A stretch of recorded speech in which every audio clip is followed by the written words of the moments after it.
I tell you, from Angelina's live shot, this is how a lot of the highways will look right now because a lot of our areas are above freezing. The road temperatures themselves are above freezing as well. But what we're expecting later this afternoon, as the sun gets lower, the temperatures start falling again. So that refreezes a lot of these areas on the road that may look okay because they've been treated. They've had, the snow scraped off them once or twice. But now we have freezing drizzle and sleet that's falling across much of North Georgia, and as temperatures fall again tonight, all this is going to become ice as well. There was that window early this morning when things were really pretty outside, and we've been getting in a lot of photos from our 11 Alive Weather Impact Facebook team members. This one I love because they made kind of a funny face snowman. You can see this from Antonia up in Smyrna, and it's a pretty tall snowman. I mean, that's at least 4.5 feet tall. Well, let's see, they look pretty tall. Maybe that's like 5.5 feet tall. But I love that. Love to see all the fun photos. Also love to see this nature and a great yellow jacket sign from Monica Nix, one of our 11 Live Weather Impact team members there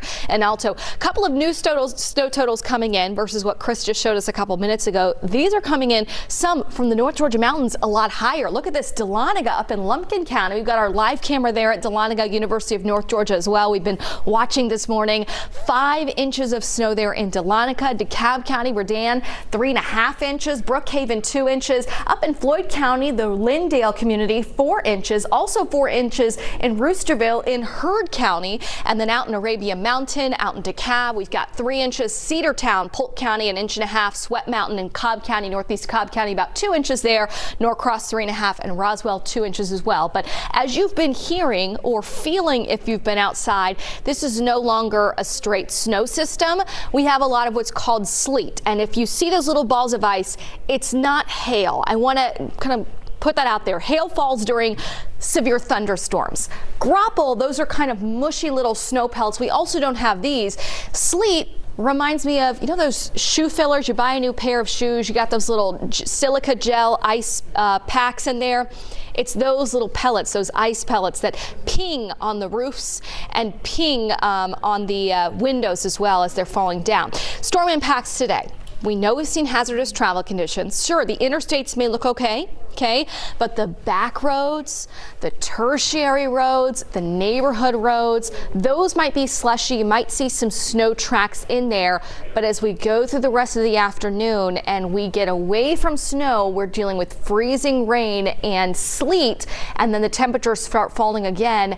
That makes the travel a lot more hazardous. Power outages, medium risk of that, and we're saying that because the freezing rain potential has increased over the last 24 hours. So there could be some areas that get more than 1/4 inch of freezing rain. In fact, we've already seen some reports from verified spotters out in Carroll County.